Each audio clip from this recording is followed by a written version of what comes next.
નમસ્કાર. આકાશવાણી અમદાવાદ વડોદરા પ્રાદેશિક સમાચાર રીધિ ઉંધાડ વાંચે છે. સૌપ્રથમ મુખ્ય સમાચાર. રાજકોટ ટીઆરપી ગેમ ઝોન દુર્ઘટનામાં ડીએનએ ટેસ્ટ બાદ 13 મૃતદેહોની ઓળખ થઈ. 8 મૃતદેહો સ્વજનોને સોંપાયા. રાજ્ય સરકારના કડક પગલાં, શહેર પોલીસ કમિશનર અને મ્યુનિસિપલ કમિશનરની બદલી. રાજકોટ ગેમ ઝોન દુર્ઘટનાના 3 આરોપીને 14 દિવસના પોલીસ રિમાન્ડ પર સોંપાયા. રાજ્યના 10 શહેરોમાં 41 ડિગ્રી સેલ્સિયસથી વધુ તાપમાન નોંધાયું અને રાજ્યની સરકારી યુનિવર્સિટીઓમાં સ્નાતક કક્ષાના અભ્યાસક્રમ માટે નોંધણી કરાવવાનો આજે અંતિમ દિવસ. સમાચાર વિગતવાર. રાજકોટમાં ટીઆરપી ગેમ ઝોનમાં લાગેલી આગમાં મૃત્યુ પામેલા લોકોના મૃતદેહ પોસ્ટમોર્ટમ અને ડીએનએ મેચિંગ બાદ તેમના સગાઓને સોંપવાની કામગીરી કરવામાં આવી રહી છે. ગાંધીનગર એફએસએલમાંથી ડીએનએ મેચિંગનો રિપોર્ટ આવ્યા પછી સગાઓને મૃતદેહ સોંપવામાં આવી રહ્યા છે. મૃતકોના પાર્થિવ દેહ તેમના પરિવારજનોને સત્વરે મળી રહે તે માટે 18થી વધુ સભ્યોની એફએસએલ ટીમ દિવસ રાત કામગીરી કરી રહી છે. મોટર માર્ગે સમય ના બગડે તે માટે તાત્કાલિક એર એમ્બ્યુલન્સ દ્વારા સેમ્પલ પહોંચાડવામાં આવ્યા. સોમવારે સાંજ સુધીમાં કુલ 13 મૃતદેહને ડીએનએ મેચિંગના આધારે ઓળખવામાં આવ્યા છે.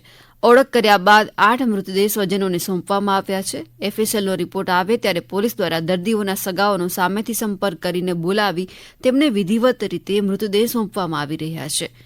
મૃતદેહની સોંપણી કરવાથી લઈને અંતિમ વિધિ સુધીની પ્રક્રિયામાં મદદ માટે એક નાયબ મામલતદાર અને એક પીએસઆઈ સહિતની પોલીસ ટીમ સાથે રહે તે પ્રકારની વ્યવસ્થા ગોઠવવામાં આવી છે. આ દરમિયાન રાજકોટ ટીઆરપી ગેમ ઝોનના અગ્નિકાંડના ચોથા આરોપી ધવલ ભરતભાઈ ઠક્કરની આબુ રોડ પાસેથી ધરપકડ કરવામાં આવી છે.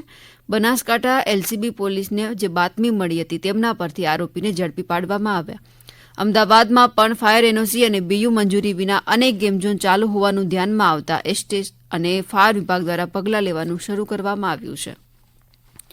અમારા ગીર સોમનાથના પ્રતિનિધિ જણાવે છે કે જિલ્લા કલેક્ટર દિગ્વિજયસિંહ જાડેજાએ વેરાવળની આરાધના સિનેમાનું લાયસન્સ સસ્પેન્ડ કરીને સિનેમાઘરને સીલ કર્યું છે. ફાયર સેફટીના નિયમોનું પાલન ન થતું હોવાનું ધ્યાનમાં આવતા આ પગલું લેવામાં આવ્યું છે. રાજકોટની ગેમ ઝોન દુર્ઘટનાના પગલે રાજ્ય સરકારે કડક પગલાં લઈ રહી છે. ગઈકાલે મોડી સાંજે રાજ્ય સરકારે રાજકોટના પોલીસ કમિશનર રાજુ ભાર્ગવ અને મ્યુનિસિપલ કમિશનર આનંદ પટેલની બદલી કરી છે. રાજકોટના નવા પોલીસ કમિશનર તરીકે બ્રિજેશ ઝાની નિયુક્તિ કરી દેવામાં આવી છે, જ્યારે એડિશનલ પોલીસ અધિકારી વિધિ ચૌધરીની પણ બદલી કરી દીધી છે. રાજકોટના ઝોન 2ના ડેપ્યુટી પોલીસ કમિશનર સુધીરકુમાર દેસાઈની પણ બદલી કરી દેવામાં આવી છે. રાજકોટ ટીઆરપી ગેમ ઝોન દુર્ઘટનાના 3 આરોપી યુવરાજસિંહ સોલંકી, નીતિન લોઢા અને રાહુલ રાઠોડને ગઈકાલે સજ્જડ પોલીસ બંદોબસ્ત વચ્ચે રાજકોટની સ્થાનિક અદાલતમાં રજૂ કરવામાં આવ્યા. બંને પક્ષોની દલીલો બાદ અદાલતે 3 આરોપીઓને 14 દિવસના પોલીસ રિમાન્ડ પર સોંપવાનો આદેશ આપવામાં આવ્યો. રાજકોટ ગેમ ઝોન અગ્નિકાંડને પગલે અમદાવાદની શાળાઓમાં પણ ફાયર સેફટી માટે પગલાં લેવામાં આવ્યા છે. શહેર અને ગ્રામ્ય જિલ્લા શિક્ષણ અધિકારીએ શાળાઓના સંચાલકો અને આચાર્યોને પરિપત્ર જાહેર કરીને ફાયર સેફટીના સાધનોની ચકાસણી કરવા અને મોકડ્રીલ યોજવા આદેશ આપ્યા છે. શહેરના જિલ્લા શિક્ષણ અધિકારી દ્વારા શાળાઓનું ચેકિંગ શરૂ કરવા નિર્દેશ પણ અપાયો છે. પોરબંદરના કલેક્ટર કેડી લાખાણીના અધ્યક્ષસ્થાને જિલ્લામાં આવેલ ગેમ ઝોનના સંચાલન સંબંધે તપાસ માટે સમીક્ષા બેઠક યોજવામાં આવી. જિલ્લા કલેક્ટરે ગેમ ઝોન અને લોકોની ભીડ રહેતી હોય તેવા સ્થળોની ચકાસણી કરવા માટે વિવિધ ટીમો બનાવીને કામગીરી કરવા સૂચના પણ આપી. તમામ પ્રાંત અધિકારીઓને ગેમ ઝોનની ચકાસણી માટે નોડલ અધિકારી તરીકે જવાબદારી સોંપવામાં આવી છે. ગેમ ઝોનમાં ફાયર એનઓસી, બાંધકામ પરવાનગી અને ઇન્ટર વાયરિંગ સહિત બાંધકામ મંજૂરીની તપાસ કરવામાં આવશે. આ બેઠકમાં ફાયર એનઓસી સહિત વિવિધ પરમિશનની બારીકાઈથી તપાસ કરવાની સૂચના અપાઈ. ગેમ ઝોનમાં આકસ્મિક સંજોગોમાં રાહત બચાવ માટે ઉપલબ્ધ વ્યવસ્થાઓ તપાસવા તાકીદ પણ કરવામાં આવી. સતત 3 દિવસ તાપમાનમાં ઘટાડો થયા પછી સોમવારે અમદાવાદનું તાપમાન 45 ડિગ્રી સેલ્સિયસને પાર થયું. રાજ્યના 10 શહેરોમાં તાપમાન 41 ડિગ્રીથી વધુ રહ્યું. અમદાવાદમાં 45.2 ડિગ્રી, ડીસામાં 44.3, ગાંધીનગરમાં 44.5, વલ્લભ વિદ્યાનગર અને સુરેન્દ્રનગરમાં 43 ડિગ્રી તાપમાન નોંધાયું. સૌથી વધુ 45.3 ડિગ્રી તાપમાન કંડલા એરપોર્ટ ખાતે નોંધાયું. આ દરમિયાન હવામાન વિભાગે જણાવ્યું છે કે રાજ્યમાં થોડા દિવસોમાં પ્રી મોન્સૂન એક્ટિવિટી સક્રિય થશે, જેના કારણે ભેજ વધશે. છેલ્લા એક સપ્તાહમાં ગુજરાતમાં ભારે ગરમીને કારણે 122 લોકો હીટ સ્ટ્રોકનો ભોગ બન્યા છે. એમ 108 ઇમરજન્સી એમ્બ્યુલન્સ સેવાએ જણાવ્યું હતું. 22મી મેથી હીટ સ્ટ્રોકના કેસમાં અચાનક વધારો થયો છે. આ ઉપરાંત ગરમીને લગતી વિવિધ બીમારીના કેસોમાં પણ તીવ્ર વધારો નોંધાયો છે. એક સપ્તાહમાં રાજ્યમાં 1370 લોકો ગરમીને કારણે બીમાર પડ્યા છે, જેમને 108 ઇમરજન્સી સેવા દ્વારા હોસ્પિટલમાં ખસેડવામાં આવ્યા છે. આ સમાચાર આપ આકાશવાણીના અમદાવાદ વડોદરા કેન્દ્ર પરથી સાંભળી રહ્યા છો. આ સમાચાર આપ અમારી YouTube channel air news Gujarat પર પણ સાંભળી શકશો. વધુ સમાચાર માટે આપ અમારા ટ્વિટર હેન્ડલ airnews_abd ને ફોલો કરી શકો છો. રાજ્યમાં ગરમીની વર્તમાન સ્થિતિને ધ્યાને લઈ અમદાવાદ સિવિલ હોસ્પિટલ દ્વારા દર્દીઓ માટે મહત્વનો નિર્ણય કરવામાં આવ્યો છે. અમદાવાદ સિવિલ હોસ્પિટલના નોન એસી વોર્ડમાં 70 કુલર મૂકવામાં આવ્યા છે.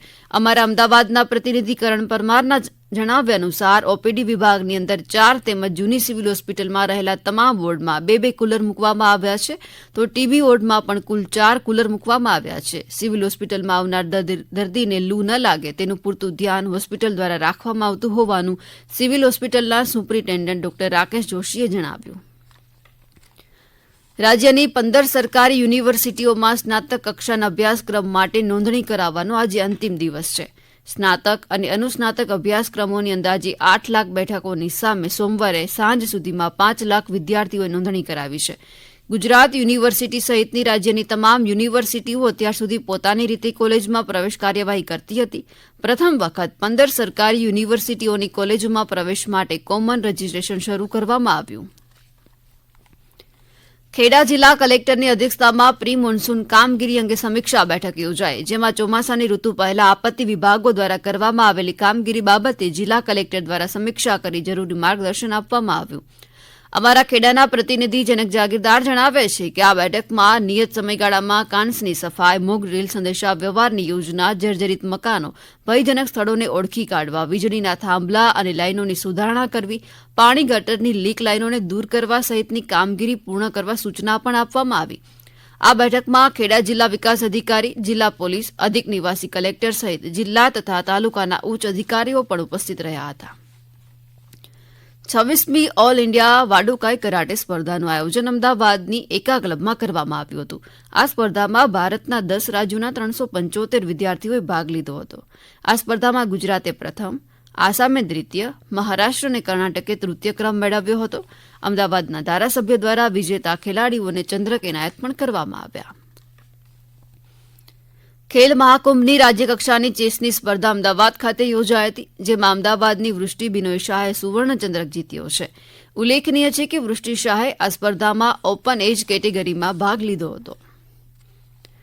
ભુજ દાદર સયાજી નગરી એક્સપ્રેસના આણંદ સ્ટેશન પર આગમન અને પ્રસ્થાનના સમયમાં ફેરફાર કરવામાં આવ્યો છે. 1 જૂન 2024થી 6:49 આગમન અને 6:51 પ્રસ્થાનના બદલે 6:28 આગમન અને 6:30 પ્રસ્થાનનો સમય રહેશે. ટ્રેનના ઓપરેટિંગ સમય, સ્ટોપ અને સ્ટ્રક્ચર વિશે વિગતવાર માહિતી તેમની સત્તાવાર વેબસાઇટની મુલાકાતથી તમે મેળવી શકો છો. મહેસાણાની દૂધસાગર ડેરી અને ફેડરેશન આણંદ દ્વારા ઊંઝા તાલુકાના ડાભી ગામ ખાતે દીવા કાર્યક્રમ અંતર્ગત 3 દિવસીય મહિલા દૂધ ઉત્પાદકોની શિબિર યોજાઈ. અમારા મહેસાણા જિલ્લાના પ્રતિનિધિ જયંતિ ચૌધરી જણાવે છે કે આ કાર્યક્રમમાં પશુપાલકોને દૂધ સંઘ દ્વારા અપાતી સેવાઓનો વ્યાપ વધારવા માટે શિબિર યોજાઈ હતી, તેમજ આધુનિક માળખાકીય સુવિધાઓમાં વધારો કરવો, ગુણવત્તાયુક્ત સુધારા કરવા જેવી બાબતો અંગે મહિલાઓને માહિતી પણ આપવામાં આવી હતી, જેમાં મોટી સંખ્યામાં મહિલાઓ પણ ઉપસ્થિત રહી હતી. કચ્છમાં સંશોધક ટીમે સરહદી લખપતના નિર્જન વિસ્તારમાંથી દુર્લભ વનસ્પતિ શોધી છે. આ વનસ્પતિને લખપતેન્સિસથી આગવી ઓળખ પણ મળી છે.